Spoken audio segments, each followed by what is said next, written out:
සමන්තා චක්කවාලේසු අට්‍රා ගච්ඡන්තු දේවතා සද්දම්මං මුනිරාජස්ස සුනන්තු සග්ග මොක්ඛදං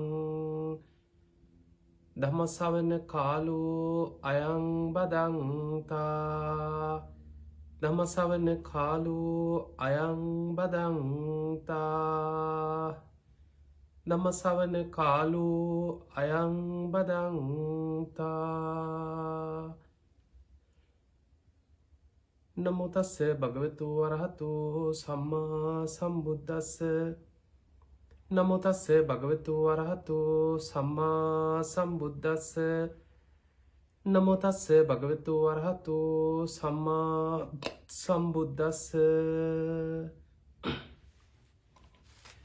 හැම දෙනාටම තෙරුවන් සරණ ප්‍රාර්ථනා කරමින් අද ඔබ හැම දෙනෙක්ම ඔබේ ජීවිතයට ඉතාම වැදගත් ධර්ම කාරණා රැසක් ශ්‍රවණය කරන්නයි මේ ධර්ම ශ්‍රවණයත් එක්ක එකතු වෙලා ඉන්නේ.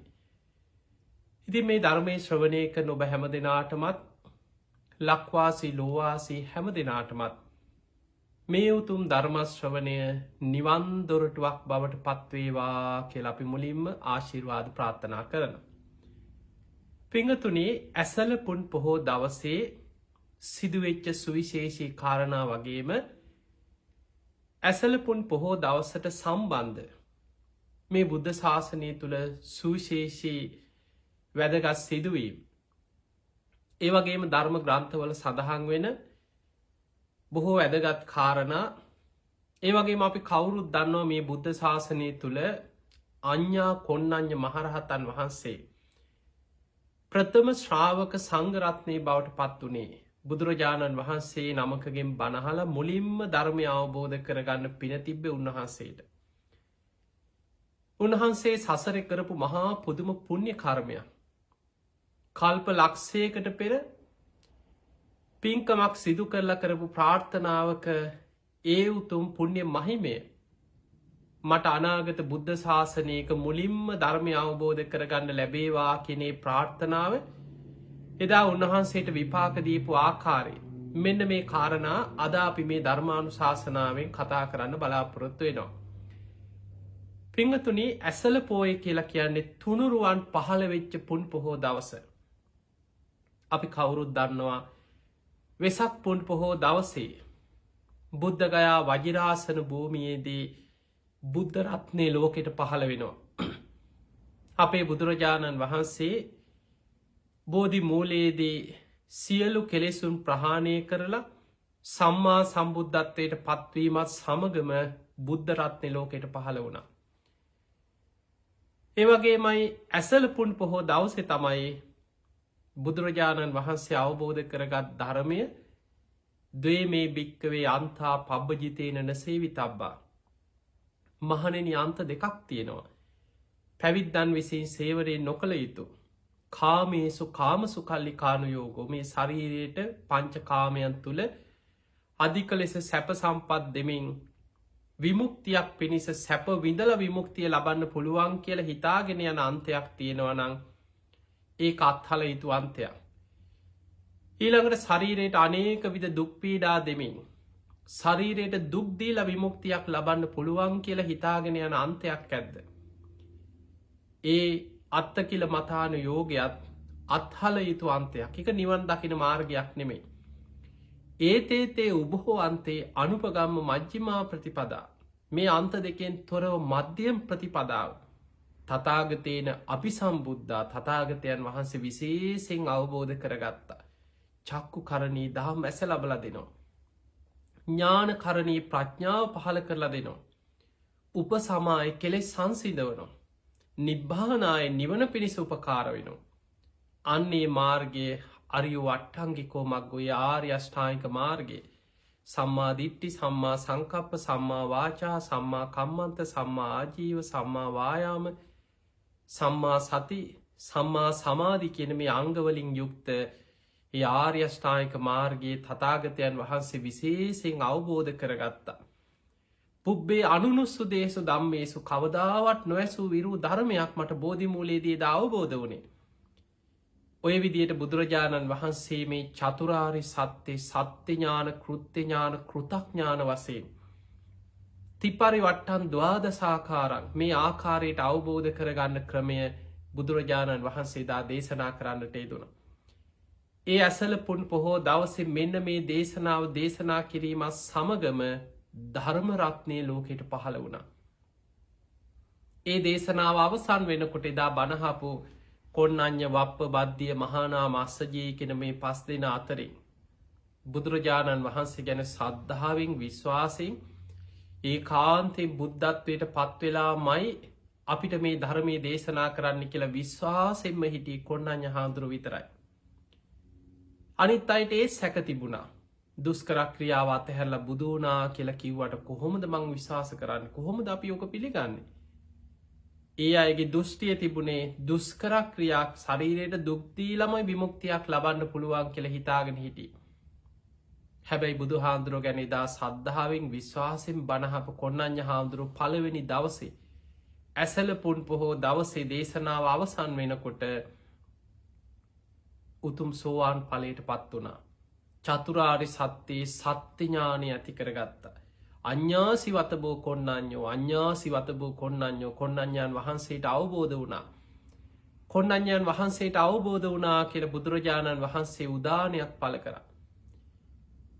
මෙහෙන්න මහනෙන මේ ධර්මය ස්වාක්කාතයි මනාකොට දේශනා කර තිබෙන්නේ කියලා ශ්‍රී හස්තේ දිගු කරනවා සමගම ඒහි බික්කු භාවෙන් පැවිදි උප සම්පදාව ලැබුණ. ඒ තමයි මේ බුද්ධ ශාසනයේ ප්‍රථම ශ්‍රාවක සංගරත්නය පහළවී. අන්න එතනින් තමයි තුනුරුවන් පහළ වනේ ඇසලපුන් පොහෝ දවසේ. මේ අඥා කොන්නඥ ස්වාමීන් වහන්සේගේ සංසාර ජීවිත කතාව හරි ලස්සන සිදුවීමක් තියන කල්ප ගානකට පෙර සිද්ධ වෙච්ච සිදුවීම. පිංහතුනේ කල්ප ගණනාවකට පෙර උන්වහන්සේ මේ බුද්ධ ශාසනය තුළ පළවෙනියටම ධර්මය අවබෝධ කරගත් භික්‍ෂූන් වහන්සේලා අතර අග්‍රස්ථානය ලබන. ඊට බොහෝ කාලෙකට මේ කල්ප ලක්ෂ ගානකට පෙර සිදුවීම. එක ආත්මයක තමන්ගේ දෙමව්පියෝ මියගියාට පස්සේ දෙමව්පියෝ සතු විශාල උක්වනයක් තිබුණා. උක්හේන එකැන මේ උග්ගස් වගා කරන එක. මේ උක්හේනේ අයියමල්ලි දෙන්න දෙමව්පියෝ මිය ගියාට පස්සේ මේ උක්හේන අයිති වුණ. දෙන්නම් බොහොම සමගියෙන් උක්හේන දෙකට බෙදාගෙන අයියගේ කොටස මෙන්න මේ ටික මේ මගේ කොටස කියලා අයියයි මල්ලි දෙන්න දෙමව්පියන්ගෙන් උරුම වෙච්ච මේ උක්හේන තමන් බාරගෙන කටයුතු කරගෙන ගියවුක් වගා කරගෙන ඒකෙන් තමයි මේ අයි ජීවත් වනි. ඉතින් එදා මල්ලි දවසක් උක්හේනට යනකොට උග්ගස් දෙකක් හදිසිය ගිය වෙලාවෙ දැක්ක හොඳට පීදිලා ඒ කාලෙ තියෙන උග්ගස්මේ දීර්ඝ කාලෙකට පෙර පිංහතුනි මේ පරිසරයේ ගහ කොළ සතා සිව්පාවා මේ රසවල් පවා කාලෙන් කාලෙට වෙනස් වෙනවා. බුදුරජාණන් වහන්සේ පෙන්නා මිනිස්සුන්ගේ ගුණධර්ම පිරිහිලා ආයුෂ පිරිහෙනකොට පස්බෝ රස මේ ලෝකෙන් අතුරු දහන් වෙලා එන කාලයක් එනවා කියන. මේ මහපොළොවේ කිසිම බෝගයක් වැවෙන් නැතුව. සමහර කාල් වැවෙනවා ඒ වැවෙන්නේ බොහෝම ගොරෝසු දේවල් මිනිස්සුන්ට රස සහිත දේවල් නෙමේ. ගුණධර්ම පිරිහෙනකොට පෘතුවි රසය පව අතුරු දහන් වෙලා යන. එමි ස්වභාව ධර්මය ඇතිවන විපත් එක් ඇතිවෙන දේවල්. අපිට පේනවා පරිසරයට වසවිස මිශ්‍ර වෙලා ඔබට සාමාන්‍ය මේ අපිට අවුරුදු දහස් ගණන් ලක්ෂ ගණන් කල්ප ගණන් අත්දැකීම් අපිට තේරෙන් නැතිවුණාට ඔබ සාමාන්‍යනිකා හිතන් අද වැඩි හිටියෝ කියනවා ඒ කාලෙමීට අවුරුදු 40කට 50කට කලින් සමහරලාවට ගෙදරක උයනකොට සමහරලාට කොස් ගෙඩියක් උයනකොට මුළු අහල පහල ගෙවල් ගණනාවකට සුවඳ පැතිරිලා යනවා. එතකොට මේ ගහ කොලේ සමහරලාවට මේ ගහක මේ ගෙඩියක තියෙන සුවඳ පැතිරෙනවා. ඊළඟට මිනිස් උයනකොට මේ වෑංජනවල සුවඳ පැතිරෙනවා. හැබැයි කාලයක් යනකොට මේ පරිසරයට වසවිස මිශ්‍ර වෙලා පෘථිවි රසය අතුරු දහන් වීමත් සමග ඒ ගහකලවල ඒ ඵලදාවේ තියෙන සුවඳ ඒක පවා නැති වෙලා යනවා. ඉතින් මේ දීර්ඝ කාලයකට දැන් අද තියෙන උග්ගස් වගේ නෙමෙයි ඒ කාලේ තිබිලා තියෙන උග්ගස්. නම උක්ුණාට දැන් ඔබ දන්නවා අද තියෙන උග්ගහ. සමහර වෙලාවට අද තියෙන උග්ගස් වල පැණි ටිකක් ගන්න කොච්චර අමාරුද කියලා හිතන්න. සමහරලාවට ඒ උග්ගහ වේලිලා කරකුට්ටන් වෙලා අඹරලා සමහරලාට පොඩි මැෂින් හදාගෙන තින උග්ගහ අඹරන්න පැණි ටිකක් ගන්න. ඒවත් සමහරලාට රස නැහැ. හැබැයි ඒ කාලේ තිබිලා තියෙන මේ උක් වර්ගය ගැන සඳහන් වෙන්නේ මේ ගහ යටින් කපපු ගමම්ම කරන්නේ යට තද කරලා බඳිනවා. ඒකට හේතුව ගහ කෙලින් කරලා කපපු විදියට ගහ අල්ල ගන්නකොට පැණි ටික පල්ලෙහාට බේරිලා යටින් පැණි වැක්කිරෙනවා. එතකොට හිතන්න මොන විදිහේ උග්ගහක්ද කියලා. ඒ කාලේ මේ අඹරගෙන එහෙම දඟලන එකක් නෙමෙයි තිබිලා තියෙන්නේ. ගහ කපලා භාජනයකට යටින් අර බැඳපු තැන ලිහලා උග්ගහ කෙලින් අල්ලගෙන ඉන්නවා. පැණි ටික පහලට ඇවිල්ලා වැක්කිරිලා අර භාජනයේ පැණි වලින් පිරෙනවා. එතකොට හිතන්න අද අපිට එහෙම උග්ගස් දකින්න නැහැ. එතකොට මේ මල්ලි උක්හේනට යනකොට දැක්ක හොඳට පීදිච්ච උග්ගහක්. තමන්ගේ උක්හේනෙන් උග්ගහක් කපාගෙන යටින් තද කරලා බැඳගත්ත. මොකද අර පැණි ටික වැක්කිරෙනවා.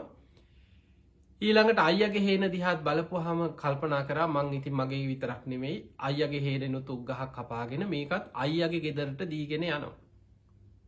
තමන්ගේ හේනෙන් කපපු උග්ගහක් ගත්තා. අයියගේ හේනෙනුත් හොඳ පීදිච්ච උග්ගහක් කපාගෙන යටින් බැඳලා මේ උග්ගස් දෙක කර තියාගෙන යනවා. මේක අයියගේ එක මේක මගේ එක කියලා අඳුනගත්තා. මෙහෙම යනකොට හදිස්සියේ පසේ බුදුරජාණන් වහන්සේ නමක්. එතකොට අපිට පේනවා පසේ බුදුරු පහළ වෙන්නේ බුද්ධ කාලවල නෙමෙයි. එතකොට ඒ කාලේ බුද්ධ ශූන්‍ය කාලය. හැබැයි බුද්ධ ශූන්‍ය කාලවල සමහර වෙලාවට ධර්මය අහන්න තියෙනවා. මේ පසේ බුදුරු දකින්න ලැබෙන මේ බුදුහාමුදුරු බුදුරු වගේ මේ බණ කියන රටාවක් නෑ. ඒ කාලේ පසේ බුදුරජාණන් වහන්සේලා ගාථාවකින් බණ කියනවා. පින් අනුමෝදන් කිරීමක් කරනවා. ගාථාවක් දානයක් පූජ කරාට පස්සේ පසේ බුදු කෙනෙකුට ගාථාවක් කියනවා. ඒ පිනේ වටිනාකම ගැන ගාථාවකින් පින් අනුමෝදන් කරලා උන්වහන්සේ අහසින් වඩිනවා. ඒ අරන්න මිනිස්සු ධර්මය අවබෝධ කරගත්ත කියලාවත් පසේ බුදුවරු මිනිස්සුන්ට චතුරාරි සත්‍ය අවබෝධ කෙරෙව්ව කියලවත් එහෙම දේශනාවල කොහෙවත් සඳහනක් නෑ. එතකොට මේ උග්ගස් දෙක අරගෙන යනකොට ආර්යයන් වහන්සේ නමක් පාත්තරයක් අරගෙන පින්ඩ පාති වඩිනව පසේ බුදු කෙනෙක්. ඒ වෙලාවේ යන්තන් හරි පින්පව් ගැන පොඩි විශ්වාසයක් හරි තියෙන නිසා දානයක් දෙන්න මිනිස්සු පසේ බුදු කෙනෙකුට හරි. ඒ වෙලාවේ දැන් ඉදිරියට මුණ ගැහුණ මේ පසේ බුදුරජාණන් වහන්සේ අර උග්ගස් දෙක කරේ තියාගෙන යන ගමන් මේ මල්ලි ඇහුවා ස්වාමීනී මේ ඔබවහන්සේ පිණ්ඩපාතේ වඩිනවද? ඔබවහන්සේට පිණ්ඩපාතේ මොනවත් ලැබුණද තාම නෑ කිය. එහෙමනම් ස්වාමීනී මෙතන වැඩ ඉන්න කියලා උන්වහන්සේට ආසනයක් පනවලා ඒ වෙලාවේ තමන්ගේ උග්ගහ තෝරලා අරගෙන කිව්වා ස්වාමීනී මං උක් පැණි ටිකක් පාත්‍රයට පූජා කරනම් ඔබ වහන්සේට උක් පැණි ටිකක් වළඳා. හොඳයි පින්වත කියෝ. අර පාත්‍රය අර උග්ගහේ යට බැඳලා තිබ්බ ගැටේ ලෙහෙලා පාත්‍රයට උග්ගහ අල්ලගෙන හිටියා. පැණි ටික පාත්‍රයෙන් භාගයක්ම පිරීලා ගියා. ඒ වෙලාවේ උන්වහන්සේ මේ උක් පැණි ටිකත් අරගෙන ගාථාවකින් පින් අනුමෝදන් කරලා උන්වහන්සේ වඩින්න සූදානම් වෙනකොට මේ මල්ලි අහනවා ස්වාමීනී ඔබවහන්සේ ඔක දැන් වළඳන්නේ නැද්ද? ඊට පස්සේ කිව්වා නෑ තවත් ආර්යයන් වහන්සේලා කීප නමක් වැඩ ඉන්නවා. තව පසේ බුදුරු කීප නමක් වැඩ සිටියා. ධර්මයේ සඳහන් වෙනවා ගන්ධ මාදන පර්වතී කියලා. පර්වතයක පසේ බුදුරු වෙනුවෙන් මේ අද අපිට හිතා ගන්න පුළුවන් දේවල් නෙමෙයි. ඒ හිමාල මහ වනාන්තරයේ පසේ බුදුරු වෙනුවෙන් මෙහෙම පර්වතයක් පහළ වෙනවා. ඒ පසේ බුදුරජාණන් වහන්සේලාට කුටි සෙනසුන් උන්වහන්සේලාට විවේකයෙන් ඉන්න ඒ භූමියේ ඒව පහළ වෙනවා. උන්වහන්සේලා අහසින් වැඩම කරලා ගමකට පිණ්ඩ පාති කරගෙන මනුස්සයන්ට අනුග්‍රහ පිණිස ගාථාවකින් පින් අනුමෝදනාවක් කරලා දානමේ දාන ටිකත් අරගෙන අහසින් වඩිනවා. ඒ වෙලේ කිව්ව මේ තවත් ස්වාමීන් වහන්සේලා පිරිසක් ඉන්න උන්වහන්සේලාටත් එක්ක මේ අරගෙන යන්න. ඒ වෙලේ කිව්ව අර මල්ලි කිව්ව ස්වාමීනි ඔබ වහන්සේ ඔක වළඳන්න. මේ මගේ ළඟ තව උග්ගහක් තියෙනවා. මේක මං අයියට අරගෙන යන්නේ. හැබැයි මං ඒක අයියට පින් අනුමෝදන් කරන්නම්. එහෙම නැත්නම් අයියාගේ මුදල මං ගෙවන්නම්. ඔබ වහන්සේට මං ඒක පූජා කරන්නම්. ඔබ වහන්සේ ওই ටික වළඳලා මේ උක් පැණි ටික අරගෙන යන්න. ඉතින් අර ආර්යයන් වහන්සේ අර මල්ලි ඉදිරියේම උක් පැණි ටික වැළඳුවා. පුදුම සතුටකින් ඒ ස්වාමීන් වහන්සේට උක් පැණි පූජා කළා. උන්වහන්සේ වළඳනවා බලාගෙන ඒ පින් අනුමෝදන් වුණා.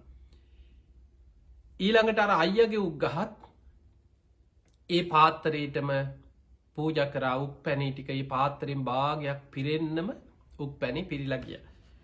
උන්වහන්සේ ගාථාවකින් පින් අනුමෝදන් කරලා ඒ පාත්‍රයේ උක් පැණි ටිකත් අරගෙන අහසින්ම වැඩියා. මේ දිහා බලාගෙන සතුටින් ඒ පින් අනුමෝදන් වෙලා ප්‍රාර්ථනාවක් කරා. දැන් පින්කම කරේ කවුද? මල්ලි. දැන් මේ මල්ලි මේ පින්කම කරලා ප්‍රාර්ථනාවක් කරා මට මේ උක් පැණි පූජා කරපු පිනේ මටත් අනාගත බුද්ධ ශාසනයක කෙලවර නිවන් අවබෝධ කරගන්න ලැබේවා කියලා ප්‍රාර්ථනාවක් කරා. අනාගතේ මටත් මේ සැප සම්පත් විඳලා මේ උක් පැණි පූජා කරපු පිනෙන් මට බුද්ධ ශාසනයක කෙලවර නිවන් අවබෝධ කරගන්න ලැබේවා කියලා ප්‍රාර්ථනාවක් කරා. ඔන්න මල්ලිගේ ප්‍රාර්ථනාව. දැන් බොහොම සතුටෙන් ආපහු ගෙදර යන ගමන් ගෙදර යනකොට අයියා ඉන්නවා ගේ ඉස්සරහා. අයියාගේ නිවස ළඟදී ගිහිල්ලා කිව්වා අයියේ අද මං ලොකු පින්කමක් කරගත්තා. අයියා කැමති නම් මං කරපු පින අනුමෝදන් වෙන්න. එහෙම නැත්නම් අයියට මං අයියාගේ උග්ගහ වෙනුවෙන් මිල ගෙවනවා. මොකක්ද කරපු පින කියලා ඇහුවා. ඊට පස්සේ කිව්වා මම මෙහෙම ගිහින් එනකොට මං උග්ගහක් කපාගත්ත මගේ හේනෙන්. අයියාගේ හේනෙනුත් මං උග්ගහක් කපාගත්තා. හොඳට පීදිච්ච උග්ගස් දෙකක් පැණි බේරෙන්න. මේ ගස් දෙක කර තියාගෙන එනකොට මගදී මට කලාතුරකින් දකින්න ලැබෙන ස්වාමින් වහන්සේ නමක් පිණ්ඩපාතේ වඩිනවා දකින්න ලැබුණ ආර්යයන් වහන්සේ නම. ඒ කාලවල භික්ෂුන් වහන්සේලා දකින්න නැති කාලයක්. මට ලැබිච්ච අවස්ථාවෙන් මම බොහොම සද්ධාවෙන් මගේ උග්ගහ උන්වහන්සේට පූජා කරා. උන්වහන්සේ උක් පැණි ටික වළඳන්න නැතුව වඩින්න සූදානම් වෙද්දී මම උන්වහන්සේට කියා හිටියා ස්වාමීනි ඔය උක් පැණි ටික වළඳන්න. මේ අයියට ගෙනියන උග්ගහ තියෙනවා මම ඒක පූජා කරන්න. උන්වහන්සේ උක් පැණි ටික වළඳලා අයියාගේ උග්ගහත් මම පූජා කරා. ඒ උක් පැණි ටික අරගෙන උන්වහන්සේ අහසින්ම වැඩියා තවත් ස්වාමීන් වහන්සේලාට පූජා කරන්න. අයියා කැමති නම් අයියාගේ උග්ගහේ පින් අනුමෝදන් වෙන්න. එහෙම නැත්නම් මං ඒ උග්ගහට ගිය මිල මං අයියට ගෙවන්නම් කියලා. අයියා මේ මල්ලි කරපු පින්කම අහගෙන ඉඳලා ඒ වෙලාවේ ප්‍රාර්ථනාවක් කරා. නෑ මල්ලිට කිව්ව නෑ මට සල්ලි එපා මං පින් අනුමෝදන් වෙන්න. එහෙම කියලා මේ අයියා ප්‍රාර්ථනාවක් කරා මේ මල්ලි මේ වගේ බොහෝම වටින පින්කමක් කරගෙන. මං වෙනුවෙන් මගේ හේනේ මට ගෙනා පුග්ගහත් මේ මල්ලිගේ අතින්ම ස්වාමීන් වහන්සේ නමකට පූජා කරගෙන. මං ඒ පින් අනුමෝදන් වෙනවා. මට අනාගත බුද්ධ ශාසනයක මුලින්ම ධර්මය අවබෝධ කරගන්න ලැබේවා කියලා ප්‍රාර්ථනාවක් කරා. දැන් බලන්නේ පින අනුමෝදන් වෙච්ච අයියාගේ ප්‍රාර්ථනාව. මට අනාගත බුද්ධ ශාසනයක මුලින්ම ධර්මය අවබෝධ කරගන්න ලැබේවා කියන ප්‍රාර්ථනාව. හැබැයි පින්කම කරේ මල්ලි. ඒ මල්ලි ප්‍රාර්ථනා කරේ මොකක්ද? මට බුද්ධ ශාසනයක කෙලවර නිවන් අවබෝධ කරගන්න ලැබේවා කියලා ප්‍රාර්ථනා කරා. ඉතින් මේ ප්‍රාර්ථනාවත් එක්ක මේ අය සසර පින් කරගෙන ආවා. මීට කල්ප ලක්ෂයකට පෙර බුද්ධ ශාසනයක විවරණ ගත්තා. ඒ විවරණ අරගෙන සසරේ පින් කරගෙන ඇවිල්ලා අපේ ගෞතම බුදුරජාණන් වහන්සේ මුණ ගැහිච්ච කාලේ එදා අයියා තමයි මේ බුද්ධ ශාසනය තුල අඤ්ඤා කොණ්ණඤ්ඤ මහරහතන් වහන්සේ නමට පත් වුණේ. මේ බුද්ධ ශාසනයේ මුලින්ම ධර්මය අවබෝධ කරගත්ත කෙනා. එදා ප්‍රාර්ථනා කරා මට අනාගත බුද්ධ ශාසනයක මුලින්ම ධර්මය අවබෝධ කරගන්න ලැබේවා කියලා. ඒ වගේ මේ බුද්ධ ශාසනයේ පස්වක භික්ෂූන් වහන්සේලා අතරින් කොණ්ණඤ්ඤයන් වහන්සේ මුලින්ම ධර්මය අවබෝධ කරගත්තා. ඔබ දන්නවා කොණ්ණඤ්ඤයන් වහන්සේගේ ඉතිහාස කතාව. අපේ බුදුරජාණන් වහන්සේ එදා බෝසත් පුතෙක් හැටියට ඉපදිච්ච වෙලාවේ රජ්ජුරුවෝ මාලිගාවට බෝසත් පුතා ගෙනාවට පස්සේ නන් තියෙන දවසේ බමුණෝ 108 දෙනෙක් මාලිගාවට කැඳෙව්වා කියනවා. බොහෝම ශිල්ප ශාස්ත්‍ර ගැන දන්න අංග ලක්ෂණ ශාස්ත්‍ර, ඒ කාලේ තිබිච්ච ජ්‍යොතිෂය, ත්‍රිවේදය, මේ බ්‍රාහ්මණ මේ අනාවැකි කියන්න පුළුවන් බොහොම උගත් බුද්ධිමත් ඥානවන්ත බ්‍රාහ්මණවරු 108 දෙනෙක් මාලිගාවට කැඳෙව්වා. ඉතින් මේ හැමෝම මේ බෝසත් පුතාගේ අංග ලක්ෂණ පරිශ්‍රා කරලා ඒ අයගෙන් කරුණු විමසුවා නම් තබන දවසේ. ඒ අතර අනිත් හැමෝම කියා හිටියා මුලින්ම හිටියා ඒ අය අතර හිටපු ශේෂ්ඨතම උගත්මය ඔය අය පිරිස අතර හිටපු ලාබාලම කෙනා තමයි එදා කොන්නඤ්ඤ කියනකෙන අනිත් හැමෝම වයෝවෘද්ධයි. එතකොට ඒ හැමෝම ඇගිලි දෙකක් උස්සලා රජ්ජුරුවන්ට කිව්ව රජතුමනී මේ කෙනා තුළ මහා පුරුෂ ලක්ෂණ තියෙනවා. මේ කියන ලක්ෂණ අපේ තියෙන විද්‍යාවන්ට මේ ත්‍රිවේද මේ පොත්පත් අංගලක්ෂණ ශාස්ත්‍රයට අනුව මේ ලක්ෂණ තියෙන කෙනෙකුට එක්කො ගිහි ජීවිතයේ හිටියොත් ඒ කාන්තෙන් සක්විති රජ වෙනවා. චක්‍රවර්ති රාජ සම්පත්තිය ලැබෙනවා ගිහි ජීවිතය ගත කරොත්. මේ කෙනා ගිහි ජීවිතය අතහැරලා ගියොත් නං ඒ කාන්තේ ලෝතුරා සම්බුද්ධත්වයට පත්වෙනවා මයි කිව. එතකොට දෙපැත්තටම තියලා කිව්වේ. ඔයා අතරාර මේ බමුණු 108 දෙනා අතර හිටපු ලාබාලම කෙනා කොන්නඤ්ඤ කියන කෙනා එක ඇගිල්ලා ඉස්සුවේ. ඔහුගේ අදහස විමසනකට ඔහු කිව්වා රජතුමනි මගේ අදහස නම් මේ කෙනා කීයටවත් ගිහි ජීවිතේ රැඳෙන කෙනෙක් නෙමෙයි. ඔය කියන සක්විති රජකම ලබන්නේ නෑ. ඒ කාන්තේ මොන සැප සම්පත් තිබුණත් මේ සියල්ල අතහැරලා විමුක්තිය කරා යනවා. ඒ කාන්තෙන් විමුක්තියට පත්වෙලා ලෝතුරා සම්මා සම්බුද්ධත්වයට පත්වෙනවා කියලා එක ඇගිල්ලක් උස්සල පළවෙනියටම හරිම අනාවැකී කිව්වා. ඒ අනාවැකී හරියටම කිව්වේ ඌර්ණ රෝම ධාතුන් වහන්සේගේ වෙනස හොඳින්ම හඳුනගෙන. ඔබ දන්නවා පිංහතුනී සක්විති රජ කෙනෙක් තුළත් දෙතිස් මහා පුරුෂ ලක්ෂණ තියෙන. ලෝතුරා බුද්ධත්වයට පත්වෙන බුදුරජාණන් වහන්සේ නමකගේ ශරීරය තුළත් ඒ දෙතිස් මහා පුරුෂ ලක්ෂණ පිහිටලා තියෙනවා.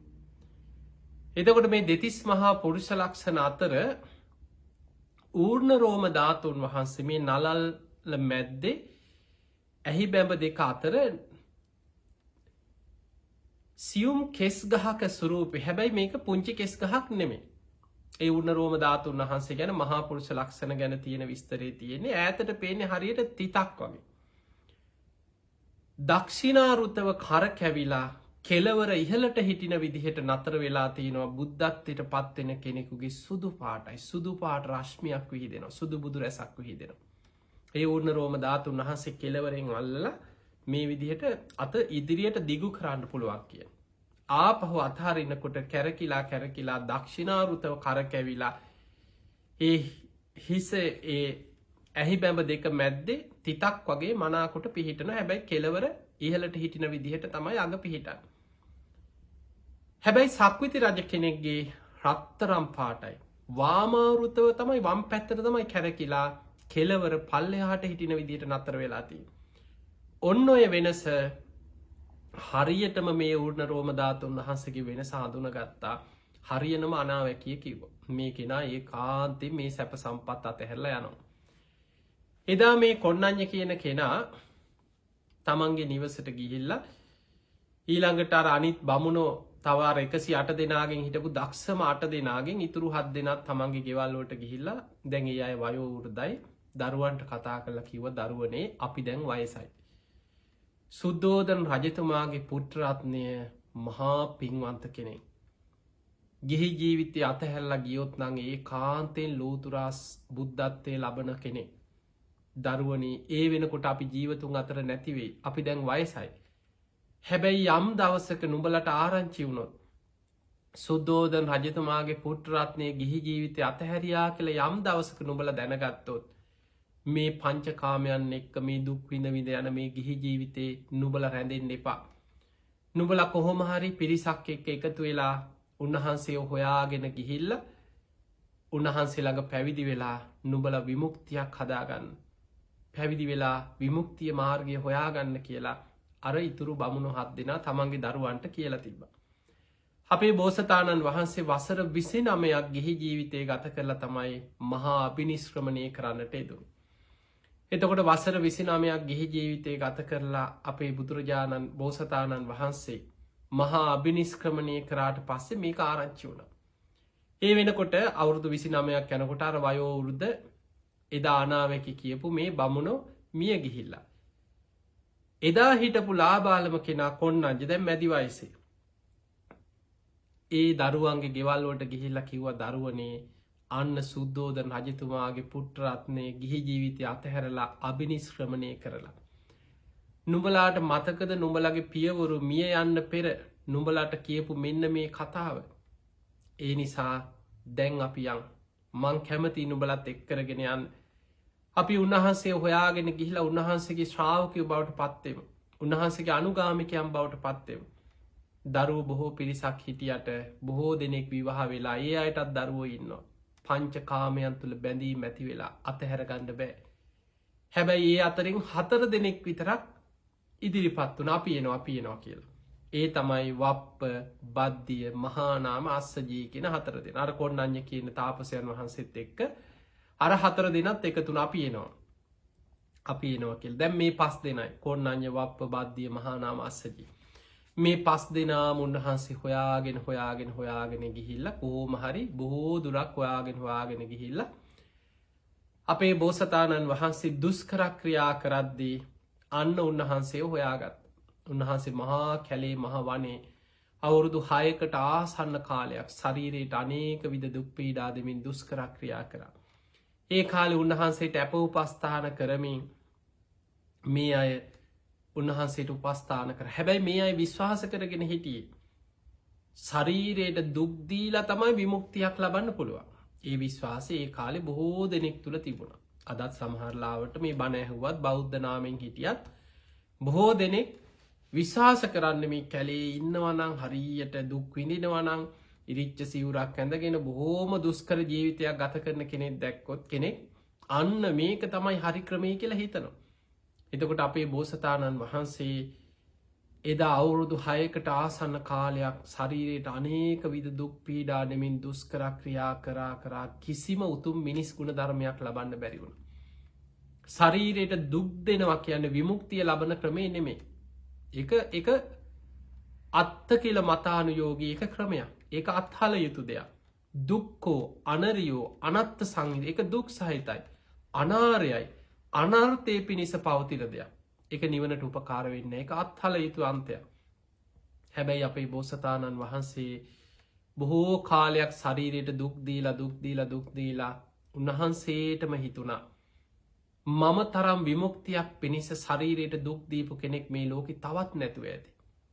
ශරීරයට දුක් දීලා විමුක්තියක් ලබන්න පුළුවන් නම් මම මේ විඳපු දුක හොඳටම ඇති විමුක්තියක් ලබන්න. ඒ නිසා මේ ක්‍රමේ හරියන්නේ නැහැ කියලා උන්වහන්සේට හිතුණා. උන්වහන්සේට මතක් වුණා පුංචි කාලේ දඹරුක් සෙවණේ ආනාපාන සති භාවනාවෙන් උන්වහන්සේ පළවෙනි ධ්‍යානයේ උන්වහන්සේට ලැබිලා තියෙනවා. ආනාපාන සති භාවනාව ඔබ අහලා ඇති අර දඹරුක් සෙවණේ සීසාන දවසේ අහසේ පළඟක් බැඳගෙන උන්වහන්සේ භාවනා කරන සුද්ධෝදන රජතුමාට සේවකයෝ ගිහින් කිව්වා රජතුමනි හරිම පුදුමයි. අන්න පුංචි බෝසතාණන් වහන්සේ රාජ කුමාරයා සිද්ධාර්ථයන් වහන්සේ අන්න අහසේ පළඟක් බැඳගෙන භාවනාවෙන් අහසේ වැඩ ඉන්නවා. රජතුමා ඇතුළු පිරිස දුවගෙන ඇවිල්ලා රජුරු සාදුකාර දීදී දෙවනි වතාවට බෝසතාණන් වහන්සේට වන්දනා කරා. පළවෙනි වතාවට වන්දනා කරේ ඉපදිච්ච දවසේ අසිත තාපසයන් වහන්සේට පෙන්වන්න බෝසත් පුතා අරගෙන ආපු දවසේ පුංචි සිරිපතුල තාපසයාගේ ජටාවේ වැදිච්ච වෙලාවෙත් අසිත තාපසයා වන්දනා කරා. ඒ වෙලාවේ සුද්ධෝදන රජතුමා තමන්ගේ පුත්‍ර රත්නයට වන්දනා කරා. දෙවනි වතාවේ එදා අහසේ පළඟක් බැඳගෙන භාවනා කරනවා දැකලා සීසාන දවසේ බෝසතාණන් වහන්සේට වන්දනා කරන්නට යෙදුණා. ඊළඟට තුන්වෙනි වතාව බුද්ධත්වයට පත් වෙලා බුදුරජාණන් වහන්සේ අවුරුද්දකට පස්සේ කපිලවස්තුපුරයට වැඩම කරලා යමා මහ පෙළහර පානකොට ශාක්‍ය කෝලිය වංශිකයන්ගේ මානේ දුරු කරන්න යමා මහ පෙළහර පාදි සුද්ධෝදන රජතුමා තුන්වෙනි වතාවට බුදුරජාණන් වහන්සේට වන්දනා කරන්නට යෙදුණා. පින්වතුනි එතකොට අපිට පේනවා මේ සිදුවීම් දිහා බලනකොට අපේ බෝසතාණන් වහන්සේ අරිය පරිේෂණයක් කරා. උන්වහන්සේගේ දේශනාවක් තියෙනවා මජ්ක්‍ධිම නිකායේ අරිය පරිේෂණ සූත්‍රය. උන්වහන්සේ දුෂ්කර ක්‍රියා කරලා උන්වහන්සේ තමන් විසින්ම ආර්ය පරිේෂණයක් හැටියට බොහෝ කාලයක් ශරීරයට දුක් දීලා තමන්ම ප්‍රත්‍යක්ෂ කරගත්තා මේක නෙමේ විමුක්තිය ලබන මඟ. එදා උන්වහන්සේට අර දඹරුක් සෙවණේ ආනාපාන සති භාවනාවෙන් තමයි මේ පළවෙනි ධ්‍යානෙ උන්වහන්සේට ලැබිලා තිබුණේ. එදා හිතුනා දුස්කරක්‍රියාව අතහැරපු දවසේ ආනාපාන සති භාවනාව මේ හුස්ම රැල්ලට හිතයොමු කරන භාවනාව මට උපකාරවෙයි. අමාරුවෙන් ගහකට හේත්තු වෙලා වාඩි වුණ. ඇයි දැන් දුස්කරක්‍රියා කරලා මුළු ශරීරෙම ඇට සැකිල්ලක් වගේ. උන්වහන්සේම දේශනා කරනවා මජ්ක්‍ධිම නිකායේ තියෙන ආර්ය පරිේෂණ සූත්‍රයේ සාරිපුත්ත සීහනාද සූත්‍රය වගේ දේශනාවල බුදුරජාණන් වහන්සේ සාරිපුත්ත හාමුදුරන්ට දේශනා කරනවා සාරිපුත්ත දුස්කරක්‍රියා කරන කාලෙ මගේ හිස් කබල් හරියට වේලිච්ච ලබු කැටයක් වගේ කියන. ඇස් දෙක හිස් කබල ඇතුළෙ ගිලි ලගිය හා කියනවා. ලිඳක වතුර හිඳිලා ලිඳට එබිලා බලනකොට යන්තන් ලිම් පතුලේ වතුර ටිකක් පේනවා වගේ හිස් කබල ඇතුළෙන් ඇස් දෙක පෙවුණ කියනවා. හිතාගන්න ඔබ හිතන්න කොච්චර උන්වහන්සේගේ ශරීරයේ ස්වභාවය දුස්කරක්‍රියා කරන කාලෙ මොන තරන් දුක්විඳින් නැද්ද කිය. උන්වහන්සේගේ අතපය හරියට අසීතික කියන වැල් පුරුක් වගේ වුණා කියන. මේ හම අතපයි පිරිමදිනකොට හම ගැලවිලායනවා කියන. ඒ තර හමේ තට්ටු පිටින් දූවිලි රැඳුන කියන. පපුුව අතගානකොට උන්වහන්සේට කොඳු ඇට පේලිය අහුවෙනවා කියනවා. ඒඇන මුළු මේ ඉලෑට කූඩුව පපුුව මේ ශරීරය ඇට සැකිල්ලටම ඇලිලා ගිහිල් හම මේ විදිහ ජීවිතයක් දුස්කරක්‍රියාවෙන් උන්වහන්සේ ගත කරේ දින ගණන් සිහිසුන් ඇදගෙන වැටිලා උන්වහන්සේ නැකිට ගන්න ශරීරයට පණ නැතුව වැඩඉන්නවා. දැන් ආනාපාන සති භාවනාව වඩන්න අමාරුවෙන් ඉඳගෙන හුස්ම රැල්ලට හිතයොමු කරයි හේම සිහිසුන් ඇදගෙන වැටුණ. භාවනා කරන්න ශරීර ශක්තියක් තියෙන්න ඕන. ඊට පස්ස උන්වහස තීරණය කරා ආහාර අවශ්‍යයි. භාවනා කරන්න ශරීරයට ශක්තියක් අවශ්‍යයි. උන්වහන්සේ අමාරුවෙන් නැකිටලා. ඈතින් තියෙනවා සේනානි කියන නියංගම්. මේ ගමට උන්වහන්සේ පාත්තරය අරගෙන පිණ්ඩ පාත යනකොට මග කීප තැනකම කලන්තය හැදි ඇදගෙන වැටුණ. ඊළඟට උන්වහන්සේ මේ ගමට ගිහිල්ලා ආහාර චුට්ටක් හොයාගත්ත. මිනිස්සුන්ගෙන් ලැබිච්ච බොහෝම ගොරෝසු ආහාර ටිකක් මේ ආහාර ටික හිමීට ආහාර ටික වැළඳුව. උන්වහන්සේ පිණ්ඩ පාත ගිහින් එනකොට අර උන්වහන්සේ දුස්කරක්‍රියාවෙන් විමුක්තියක් ලබයි කියලා හිතාගෙන හිටපු පස් දෙනා. කොන්නඥ වප්ප බද්ධිය මහානාමස්සජි මේ පස් දෙනාම ඒ අය කල කිරුණා. අන්න දැන් දුස්කරක්‍රියාව අතහැල්ල ගමට ගිහිල්ල අන්න මිනිස්සුන්ගෙන් දාන පිළිගන්නවා. දැන් ඉතින් මෙයාගෙන් අපිට වැඩක් නෑ. දැන් දුස්කරක්‍රියාව අතහැල්ලා ඔන්න දැන් විමුක්ති මාර්ගය අතහැරිය. අපරාධ අපිට වෙච්චදේ යන්න කියලා අනේ දැන් උන්වහන්සේ අතහැරලා බැන අපහැදීමෙන් යන්න ගිය. දැන් බලන්න එතනදි අර එක ඇඟිල්ලක් උස්සල ඒ කාන්තයෙන් බුදු වෙනවා කියපු කෙනත් උන්වහන්සේ දුස්කරක්‍රියාව අතහරින්නකොට අපහැදිලා උන්වහන්සේ අතහැරල කියා. හැබැයි උන්වහන්සේ වීරි අතහැරිය නෑ. උන්වහන්සේ දින ගණනාවක් අර ගමට පිණ්ඩ පාත යමින් ආහාර වැළඳු සති දෙකක් පමණ යනකොට උන්වහන්සේගේ ශරීර ශක්තිය පෙර පුුණ්‍ය මහිමයත් එක්. අර යටපත් වෙලාගේ මහාපුරුෂ ලක්ෂණ ආයමත් මතු වෙලා උන්වහන්සේගේ ශරීරය ආයමත් ශක්තිමත් වුණ. දැන් උන්වහන්සේට කාය ශක්තියක් තියෙනවා. ඊට පස්සෙ තමයි උන්වහන්සේ ඒ ගල් තලාවෙන් දුස්කරක්‍රියා කරපු මහා වනාන්තරයෙන් පහලට බැහැගෙන ඇවිල්ල. එදා සුජාතාවගේ කිරිපිඩුදානය වලඳලා සොත්තිය බමුණනාදීපු කුසතනමිටියටත් අරගෙන සුදු ඇලි තලාතරින් ගලාගෙන යන නේරංජනා නදියෙන් එතර වෙලා ඇසතු බෝධීන් වහන්සේ සෙවනේ එදා වජරාසනය මත සම්මා සම්බුද්ධත්වයට පත්වෙන්න වීරිය වැඩුයි. පිංගතුනි අපේ බුදුරජාණන් වහන්සේ බුද්ධත්වයට පත්වෙලා පස්වෙනි සතිය ඔබ දන්නවා බුදුරහාමුදුරු බුදු වෙලා පළවෙනි සතියම විමුක්තිසුවෙන් වැඩ සිටිය. දෙවනි සතිය බෝධීන් වහන්සේට නේත්‍ර පූජාවකින් පූජාවක් පැවැත්තුව. අපි කියන අනිමිස ලෝචන පූජාව. තුන්වෙනි සතිය පුරා රුවන් සක්මනක යෙදුණා. මේ බෝධීන් වහන්සේත් අර අනිමිස ලෝචන පූජාව සිදුකරපු ස්ථානයක් අතර සක්මන් කරා. තවත් බුදුරුවක් උන්වහන්සේ මවාගෙන ඒ බුදුරජාණන් වහන්සේ අපේ බුදුහාමුදුර එක දිසාවකට සක්මන් කරනකොට ඒ මවපු බුදුරුව තමන්ට ඉදිරි පසින් අනෙක් දිසාවට සක්මන් කරනු. දෙව් බමුන්ට පේන්නේ බුදුරු දෙනමක් විරුද්ධ දිසාවල්ලොල්ට සක්මනයේ දෙනවා වගේ. සතියක් සක්මන් හතරවෙනි සතියේ සක්‍ර දෙවියන් මව පුරුවන්ගේ මත වැඩ ඉඳලා අභිධර්මය මෙනෙහි කරා. ධර්මයේ පරම ගාම්බීරම කොටස්. උන්වහන්සේගේ ලේ දහතුව පවිට්ටත්වයට පත්වමින් සවනක් ගන බුද්ධ රශ්මි දහරා බුදු සිරුරෙන් පරිසරයට නිකුත් වෙලා ගියා. පස්වෙනි සතිය අජපාල නුගරුක මුලදී. අන්න එතනදි උන්වහන්සේ විමසනවා මේ ධර්මය නම් පරම ගහාම්බීරයි. හැබැයි මේ ලෝකෙ මිනිස්සු පංච කාමයන් තුළ කෙලෙස් වලමයි ජීවත්වෙන්. කෙලෙස් වලින්මයි සතුට හොයන්න, කෙලෙස් වලින්මයි සැපේ හොයන්න. මේ පංච කාමයන් තුළ ජීවත්වෙන මේ මනුස්සයන් මේ පරම ගහාම්බීර ධර්මය අවබෝධ කර ගනීවි දෝ කියලා උන්වහන්සේ බුදු ඇසින් විමසලා බැලුවා. ඒ වෙලාවෙම සහම්පති මහා බ්‍රහ්ම දෙවියන් පෙනීදල ආරාධනයක් කරා නිදුකානන් වහන්ස දහම් දෙසන සේක්වා. සුගතයන් වහන්ස දහම් දෙසන සේක්වා.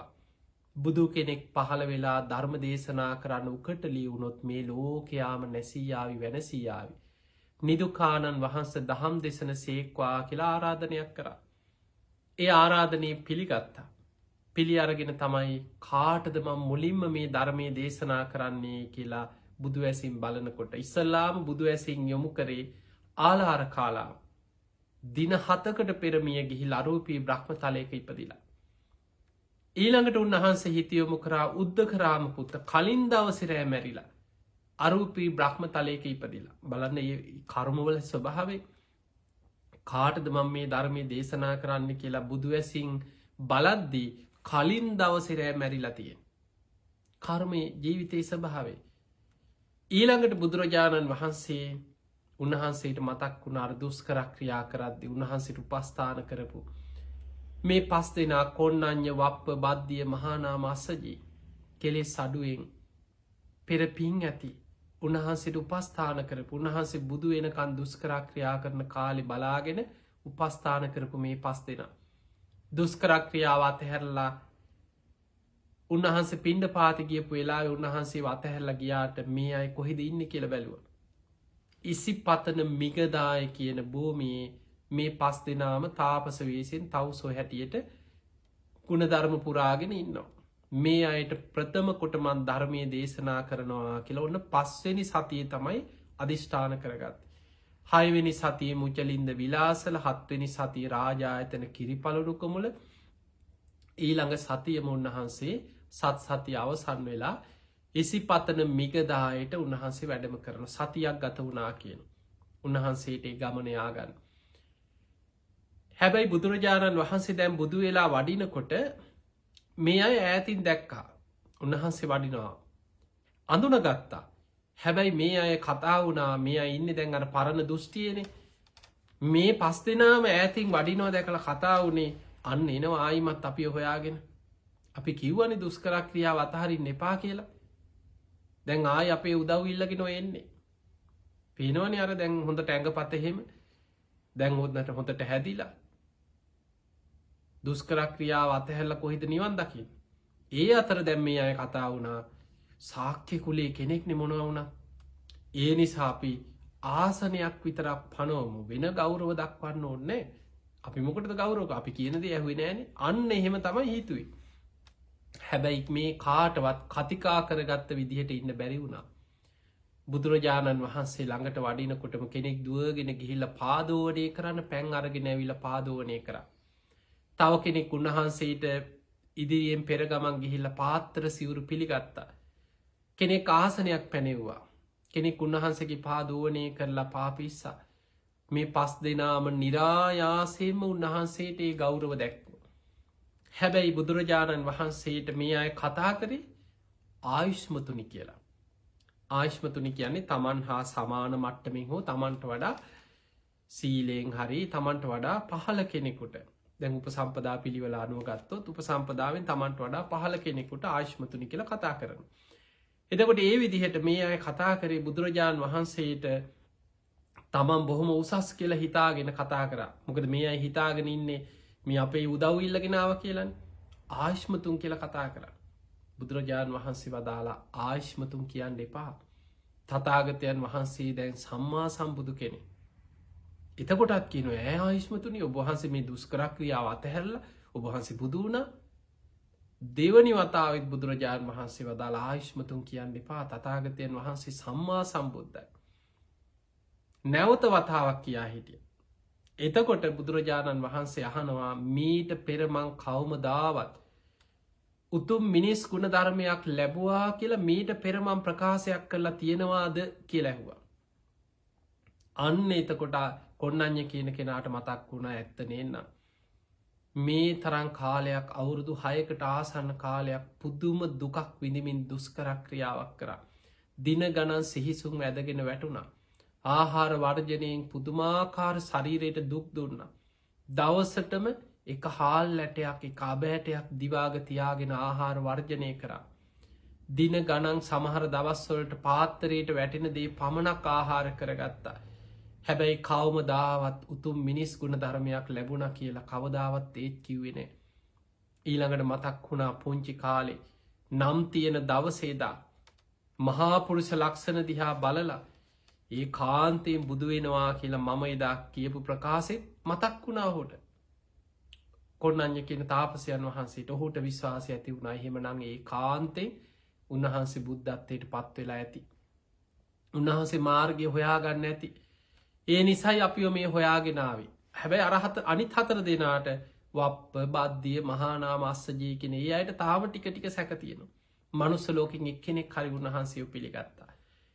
එදා ඇසළ පුන් පොහෝ දවස බුදුරජාණන් වහන්සේ දා හවස් වරුවේ සියලු බුදුරජාණන් වහන්සේලා ප්‍රථම ධර්ම දේශනාව දේශනා කරන ඒ අවිධහිත භූමියට මේ 5 දෙනාම එකතු කරගෙන ඊට ටිකක් ඉදිරියට ගිහිල්ලා පිංගතුනි ඉසිපතන මීගද මේ සමහර තැන් සමහර ස්ථාන මේවා අහම්බෙන් වුණා වගේ අපිට පෙවුනට මේ ලෝකෙ මහා පුදුම ස්ථාන සමහර සිදුවීම් සමහර භූමි බුදුවරු වෙනුවෙන්ම පහළ වෙන ස්ථාන භූමි ගැන ධර්මයේ සඳහන් වෙනවා.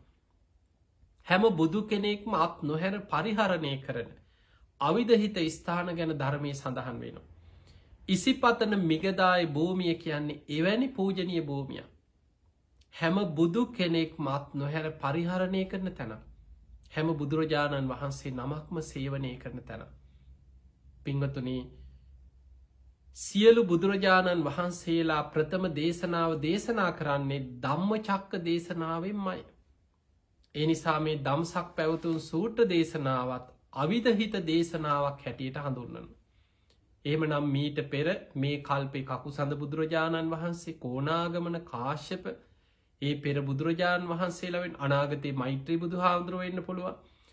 මේ හැම බුදු කෙනෙක්ම අතීතේ පහළ වෙච්ච වර්තමානයේ අනාගතේ මේ සියලු බුදුවරු ප්‍රථම ධර්ම දේශනාව දේශනා කරන්නේ අද අපි හඳුන්වන ඉසිපතන මිගදාය කියලා හඳුන්වන ඒ භූමියේ එතනම වැඩ සිටිමින්මයි. ඊළඟට ඒ දේශනාව දේශනා කරන්නෙත් හැම බුදු කෙනෙක්ම ධම්මචක්ක දේශනාවෙන්මයි කියනවා දේශනා ආරම්භ කරන්න. එහෙමනම් ඒ දේශනාවත් අවිධහිත දේශනාවක්. ඒ දේශනාව සිදුකොට වදාළේ භූමියක් අවිධහිත භූමියක්. බුදුවරුවත් නොහැර ප්‍රථම ධර්ම දේශනා කරන භූමිය. එදා බුදුරජාණන් වහන්සේ ඇසළ පුන් පොහෝ දවස මේ 5 දෙනාම හවස් වරුවේ එකතු කරගෙන එතනට වැඩම කරලා මේ 5 දෙනාම ඉදිරියෙන් වාඩි කරගෙන බුදුරජාණන් වහන්සේ මේ දේශනාව දේශනා කරන්න සූදානම් වෙනකොට භූමාටු දෙවියන්ගේ පටන් අකනිටා බඹලවට දසදහසක් ලෝක ධාතුවේ දෙවිවරු ප්‍රීතිඝෝෂා කරනවා. අන්න බුදුරජාණන් වහන්සේ ධම්මචක්කේ දේශනා කරන්න සූදානම් වෙනවා. අන්න බුදුරජාණන් වහන්සේ ධම්මචක්කේ දේශනා කරනවා. අපිත්‍යම් බණහන් අපිත්‍යම් භූමාටු දෙවියන්ගේ හඬට චාතුම් මහරජික දෙවියන් ඒ හඬට යාම තුසිත නිම්මාන් රති පරනිම්මිත වසවර්ති බ්‍රහ්ම පාරිසජ්‍ය බ්‍රහ්ම පුරෝහිත මහා බ්‍රහ්ම ඔය විදිහට ඉහළට අකනිටා බඹලව දක්වාම දෙවුරු ප්‍රීතිඝෝෂා කර කර සාදුකාර දිදී දෙවියන් අහසේ පිරිලා ඉතිරිලා ගියා කියන දස දහසක් ලෝක ධාතුවල දෙවිවරු අහසේ පිරිලා ඉතිරිලා ගියා එදා ධම්මචක්ක දේශනාව ශ්‍රවණය කරා. මනුස්ස ලෝකෙ 5 දෙනයි. දැන් ඔබ හිතෙන් හිතාගන්න එදා ඉසිපතන මිගදාය භූමිය මුවන්ට අබේ භූමියක් වෙච්ච භූමිය මිගදාය කියලා කියන. ඉසිපතන කියන නම යෙදෙන්නේ අපේ බුදුරජාණන් වහන්සේ පහළ වෙන්න කලින් පසේ බුදුවරු 500ක් වැඩ හිටියකිනවා. ඔය ඉසිගිලි සූත්‍රය සඳහන් වෙනවා පසේ බුදුරු ගැන. ඒ පසේ බුදුරජාණන් වහන්සේ අහසින් වැඩම කරලා ධර්ම සාකච්ඡා කරන්න අහසින් වැඩම කරනවා කියන ඒ භූමියට. ඒ ඉසි පතන ඉසිවරයන් වහන්සේලා පතනය වෙන භූමිය. බුදු කෙනෙක් පහළ වුණා කියලා මේ කාරණය දැනගනිද්දි පසේ බුදුවරු ඒ ලෝකෙ වැඩඉන්නේ. ඒ පසේ බුදුවරු අහසේම පළඟක් මැඳගෙන තේජෝ කසිනයට සමවැදිලා පිරිනිවන් පෑව. ඒ පසේ බුදුරජාණන් වහන්සේලාගේ දේහා අහසේ ආදාහනය වෙලා ධාතුන් වහන්සේලා පහලට පතනය වුණා කිය. පසේ බුදුවරුන්ගේ ධාතුන් වහන්සේලා පතනය වෙච්ච භූමිය ඉසි පතන කියල හඳුන්නනවා. ඔය වගේ නං ගණනාවක් මේ ඉසි පතන නම යෙදිච්ච ඊළඟට මිගදාය මුවන්ට අබේ භූමිය වෙච්ච තැන. ඔය වගේ ඒ නං යෙදිච්ච ආකාර ගැන ඉතිහාස පොත්වල තියෙනවා. පිංහතුනි අපේ බුදුරජාණන් වහන්සේ එදා මනුස්සලෝකෙන් 5 දෙනයි. කොන්නඥ වප්ප බද්ධිය මහානා මස්සජී. දෙවියන් අතරින් කෝටි ගණන් දේශනාවේ උදාහරණයකට තියෙනවත් දෙවිවරු අහසේ මේ සහ විශාල අහසේ ඉන්දි කඩු තුඩක් තරං ඉතා සියුම් දිවිය ශරීර මවාගත්තකින අහස ඉඩ නැතුව ඒ තරං අහස දෙවියන්ගෙන් පිරුණ දස දහසක් ලෝක දහතුළ දෙවුරු අහස පිරිලා ඉතිරිලා බණයහුව. බුදුරජාණන් වහන්සේ මේ සියලු දෙනා ඉදිරියේ සියලු බුදුවරු දේශනා කරන දහම් ගඟ ලෝකයට විවර කරපු ප්‍රථම දේශනාව ධම්මචක්ක දේශනාව දේශනා කරා ද්වේමේ භික්කවේ අන්තා පබ්බජිතේන නසේවි තබ්බා යෝචායන් කාමේසු කාමසු කල්ලිකානුයෝගෝ. මේ විදිහට කාමසු කල්ලිකානුයෝගේ අත්ත කිල මතානුයෝගේ මෙන්න මේ දෙක අතහැරලා මධ්‍යම ප්‍රතිපදා වාර්යෂ්ඨායක මාර්ගය හොයාගත්තා. උන්වහන්සේ චතුරාරි සත්‍යය සත්‍යඥාන කෘත්තිඥාන කෘතඥාන වසයෙන් තිපරිවට්ටන් ද්වාදසාකාරං ආකාරයට අවබෝධ කරගන්න ක්‍රමය බොහෝම පරම ගහම්බීර විදිහට බුදුමුවින් දේශනා කරන්නට යෙදුණ. ඒ දේශනාව අවසන් වෙද්දිම කොන්නඥයන් වහන්සේගේ හිත සක්කාය දිට්ටි විචිකිච්ඡා සීලබ්බත පරාමාසකින ත්‍රිවිධ සංයෝජනයන්ගේ මිදිලා සෝතාපන්න ඵලයට පත් වුණා. බුදුරජාණන් වහන්සේට වැටහුණා. උන්වහන්සේ අඥ්ඥාසි වතබෝ කොන්නඥෝ කොන්නඥන් වහන්සේට අවබෝධ වනා කොන්නඥන් වහන්සේට අවබෝධ වනා කියල බුදුමුවින් බුදුරජාණන් වහන්සේ දේශනා කරා. ඒ වෙලාවේ ඒ දේශනාව දේශනා කරද්දි දස දහසක් ලෝක දහතුවලට ආලෝක දහරා විහිදුනා කෙන දෙවියන්ගේ දේවානු භාව ඉක්මවාගිය. ආලෝක දහරා ලෝකෙ පැතිරිලා ගිය. මේ ලෝකෙ ආශ්චර්යමත් සිදුවීම. බුදු කෙනෙක් ප්‍රථම ධර්ම දේශනාව දේශනා කරද්දී මහා ගණ අන්දකාරය පවතින ලෝකාන්තරික නිරේ පවා සුළු මොහොතකට ආලෝකමත් වුණා. අහසේ දෙවුරු ප්‍රීතිගෝසා කර අපපතිවත්යන් ශ්‍රමණයනවා බ්‍රාහ්මණයනවා දේවේනවා මාරයනවා කේනචිවාලෝකස්මි. මේ දේශනාව නම් මේ ලෝකෙ වෙන කිසිම දෙවියෙකුට බ්‍රහ්මයකුට මාරයකුට ශ්‍රමණයකුට කාටවත් කරන්න බෑ. ලෝතුරා බුදු කෙනෙක්මයි මේ දේශනාව කරන්නේ බුදුරජාණන් වහන්සේ ධම්ම චක්කේ පැවැත්තුවා කියලා බූමාටු දෙවියන් ප්‍රීතිගෝසා කරද්දී හඬට චාතුම් මහාරාජික දෙවුරු ඒ හඬට යාම දෙවුරු ඒ හඬට තුසිතය නිම්මාන්ට අති මේ විදියට ඉහලට අකනිටා බඹලෝ දක්වා දෙවුරු ප්‍රීතිගෝසා කරමින් සාධකාර දෙන්න පටන්ගත්. සාධකාරය අකනිටා බඹලොව දක්වාම විසිරිලාගේ එදා ඇසල පුඩ් පොහෝ දවසේ. පිංවතුනි ඔය අසිරිමත් සිදුවීම් සියල්ල සිහිපත් කරගන්න. ඒ වගේම 18 කෝටියක් දෙවුරු ඒ දේශනාව අවසානයේ මාර්ගඵල ලැබුවා කියලා සඳහන් වෙනවා. බලන්න මනුස්ස ලෝකෙන් කොන්නඤ්ඤයන් වහන්සේ පමණක් සෝවාන් වෙනකොට දෙවියන් අතරින් 18 කෝටියක් මාර්ගඵල ලැබූ උතුම් දේශනාව ධම්මචක්ක දේශනාව. ඒ නිසා ඇසල පුන් පොහෝ දවස මුල් කරගෙන ඒ උතුම් තුනුරුවන් පහළ වෙච්ච ඒ උතුම් ධම්මචක්ක දේශනාවත් ඒ දේශනාවේ සඳහන් වෙන ඒ උතුම් චතුරාර්ය සත්‍ය සත්‍ය ඥාන කෘත්‍ය ඥාන කෘතඥාන වශයෙන් අවබෝධ කරගන්න. ඔබ හැම දිනම අධිෂ්ඨාන කරගන්න මේ ලැබිච්ච මනුස්ස ජීවිතය තුළ අපේ වාසනාවට අපිට බුදු කෙනෙක්ගේ බුද්ධ ශාසනයක මෙහෙම බණපදයක් හරි අහන්න වාසනාව ලැබුණා. තෙරුවන් සරණ යන්න වාසනාව ලැබුණා. බුදුරජාණන් වහන්සේගේ ශ්‍රාවකයන් බවට පත්වෙන්න අපිට වාසනාව ලැබුණ. අපටත් ඒ උතුම් චතුරාර්ය සත්‍ය ධර්මය සත්‍ය ඥාන කෘත්‍ය ඥාන කෘතඥාන වශයෙන් අවබෝධ කරගෙන මේ භයානක සසරෙන් මිදෙන්න වාසනාවම ලැබේවා ලැබේවා ලැබේවා කියන අධිෂ්ඨානය හැම දෙනාම තමන්ගේ හිත්තුල ඇති කරගන්න. ඉතින් ඔබ හැම දෙනාටම සම්මා සම්බුදු සරණයි. ආකා සට්ඨා චුම්මට්ඨා දේවානාගා මහිද්దికා පුඤ්ඤන්තං අනුමෝදිත්වා චිරන් රක්ඛන්තු ලෝක සාසනං. ආකා සට්ඨා චුම්මට්ඨා දේවානාගා මහිද්దికා පුඤ්ඤන්තං අනුමෝදිත්වා චිරන් රක්ඛන්තු දේශනං. ආකා සට්ඨා චුම්මට්ඨා දේවානාගා මහිද්దికා පුඤ්ඤන්තං අනුමෝදිත්වා චිරන් රක්ඛන්තු ත්වං සදා. හැම දිනාටම සම්මා සම්බුදු සරණයි.